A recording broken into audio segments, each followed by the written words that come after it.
Objective: What is the if function in Excel? Excel-এ if function কি? What is the syntax of the if function? if ফাংশনের syntax কি? অর্থাৎ ফাংশনটি লেখার পদ্ধতি। How do you use the if function in Excel? আপনি কিভাবে এক্সেলে if function ব্যবহার করবেন? নমস্কার বন্ধুরা,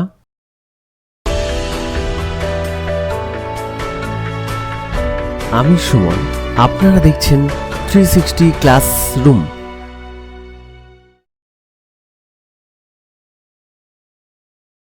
ইফ ফাংশন একটি লজিক্যাল ফাংশন। এই ফাংশনটির সাহায্যে আমরা এক্সেলে লজিক্যাল অপারেশন রান করতে পারি। লজিক্যাল অপারেশন অর্থাৎ যুক্তিগত পরীক্ষা। আমাদের দৈনন্দিন জীবনে বিভিন্ন রকম যুক্তিগত কাজ সম্পন্ন করার জন্য আমরা লজিক্যাল অপারেশন বা যুক্তিগত পরীক্ষা করে থাকি। যেমন ধরুন, কম বেশি, দিন রাত্রি, ঠান্ডা গরম, ছোট বড় ইত্যাদি বোঝার জন্য যুক্তি অর্থাৎ লজিক এর প্রয়োজন। আর এই সমস্যাগুলি সমাধানের জন্য আমরা যুক্তিগত পরীক্ষা বা লজিক্যাল অপারেশন করে থাকি। পূর্বগত অভিজ্ঞতা থেকে আমাদের ব্রেনে একটি যুক্তিগত পরীক্ষা অর্থাৎ লজিক্যাল অপারেশন চলে, আর এর সাহায্যে আমরা সঠিক সিদ্ধান্তে পৌঁছাতে পারি। অঙ্কের ভাষায় এই যুক্তিগত বা লজিকগুলিকে প্রকাশ করার জন্য কিছু লজিক্যাল অপারেটরস এর ব্যবহার করা হয়, যেমন equals to, greater than, less than, greater than or equals to, less than or equals to, not equals to ইত্যাদি। এক্সেল শিটে যখন লজিক্যাল অপারেশন করতে হবে তখন আমরা ইফ ফাংশন এর ব্যবহার করব বা ইফ ফাংশন এর সাহায্যে করব। চলুন এক্সেলে if ফাংশন সম্পর্কে বিস্তারিত জেনে নেওয়া যাক। if function: the Excel if function performs a logical test. এক্সেলে if ফাংশন একটি লজিক্যাল বা যুক্তিগত পরীক্ষা পারফর্ম করে and returns one value for a true result and another for a false result, এবং এটি একটি সত্য ফলাফলের জন্য একটি মান প্রদান করে এবং একটি মিথ্যা ফলাফলের জন্য অন্য আরেকটি মান প্রদান করে। পারপাস: ইফ ফাংশনটির উদ্দেশ্য test for a specific condition, একটি নির্দিষ্ট অবস্থার জন্য পরীক্ষা করে। রিটার্ন ভ্যালু: রিটার্ন ভ্যালু বলতে ফাংশনটি কি রিটার্ন করে। The values you supply for true or false, true বা false এর জন্য আপনি যে মানগুলি সরবরাহ করেন তা রিটার্ন করে। অর্থাৎ কন্ডিশনটি ট্রুর জন্য আপনি যে মানটি প্রদান করেছেন, কন্ডিশনটি যদি ট্রু হয় তাহলে সেই মানটি শো করবে বা দেখাবে, অথবা কন্ডিশনটি যদি ফলস হয় সেক্ষেত্রে ফলস এর জন্য যে মানটি প্রদান করেছেন তা শো করবে বা দেখাবে। সিনট্যাক্স অর্থাৎ ইফ ফাংশনটি লেখার পদ্ধতি। প্রথমে ইকুয়ালস টু লিখতে হবে, কারণ ফাংশন লেখার এটিই নিয়ম। ইকুয়ালস টু লিখলে তা ফাংশন হিসেবে ডিফাইন হয়। এবার ফাংশন নেম অর্থাৎ ইফ কথাটি লিখতে হবে। এবার ফার্স্ট ব্র্যাকেট ওপেন করে কন্ডিশন লিখতে হবে। কন্ডিশন অর্থাৎ যে বিষয়ের ওপরে লজিকটি টেস্ট করতে চাইছি। লজিকটি টেস্ট করার জন্য একটি কন্ডিশন। এখানে বলে রাখি, কন্ডিশনটি নির্ভর করছে আপনি কি লজিক টেস্ট করতে চাইছেন তার ওপরে।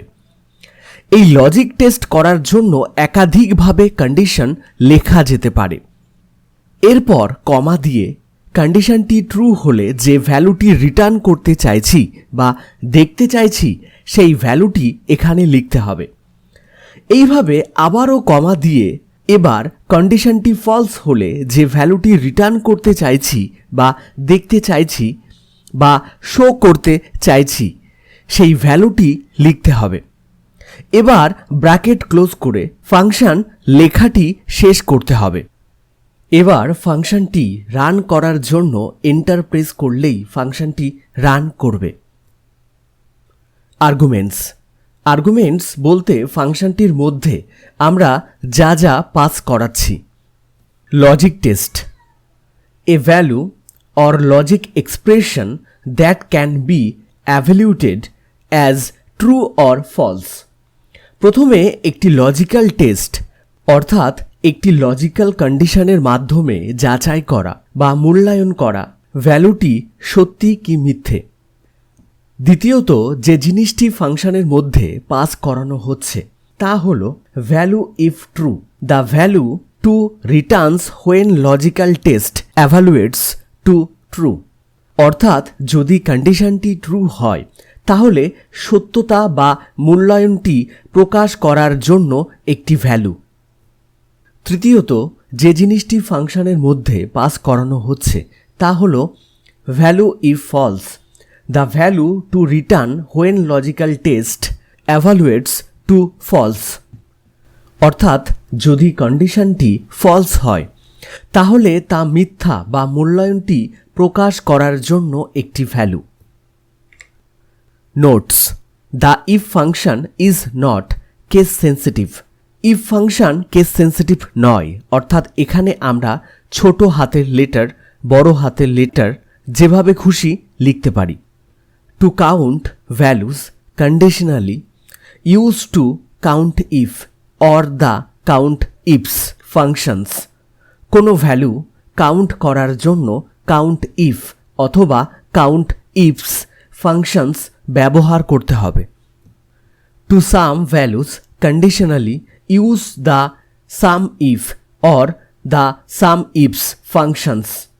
শর্ত সাপেক্ষে মানগুলি যোগ করতে সাম ইফ বা সাম ইফস ফাংশনগুলি ব্যবহার করতে হবে। If any of the arguments to if are supplied as arrays, the if function will evaluate every element of the array।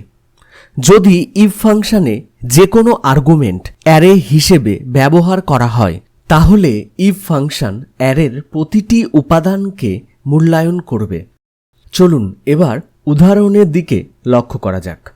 ধরুন কোনো একটি পরীক্ষায় পাস মার্কস হচ্ছে 70, তাহলে স্টুডেন্ট এর প্রাপ্ত নম্বর যদি 70 বা তার বেশি হয় তাহলে কন্ডিশনটি সত্য হবে এবং ট্রু ভ্যালু হিসেবে পাস দেখাবে।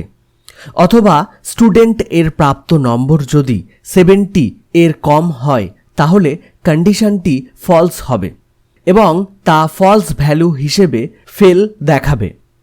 এবার ফাংশনটি লিখছি, লক্ষ্য করুন। Equals to if first bracket open. এবার আমরা কন্ডিশনটি লিখব। B2 ঘরে স্টুডেন্ট এর স্কোরটি লেখা রয়েছে, আমরা এখানে B2 লিখে নিচ্ছি। এবার আমরা গ্রেটার দ্যান অপারেটরস এর ব্যবহার করব। যেহেতু 69 এর বড় হলেই কন্ডিশনটি ট্রু হবে, গ্রেটার দ্যান লিখে 69 লিখছি।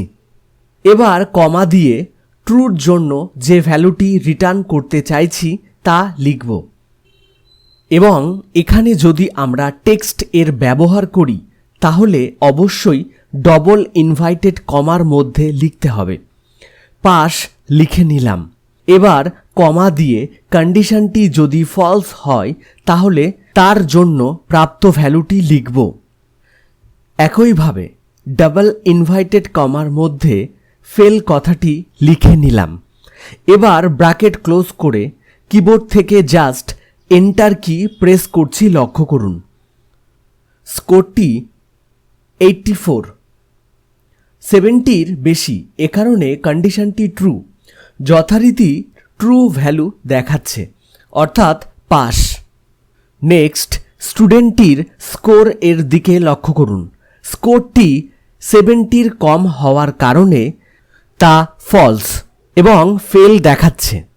আশা করি ইফ ফাংশন সম্পর্কে একটি স্বচ্ছ ধারণা তৈরি হয়েছে। নেক্সট ভিডিওতে আমরা ইফ ফাংশনের সাহায্যে কিভাবে গ্রেড নির্ণয় করতে হয় তা দেখব। ভিডিওটি সম্পূর্ণ দেখার জন্য অসংখ্য ধন্যবাদ।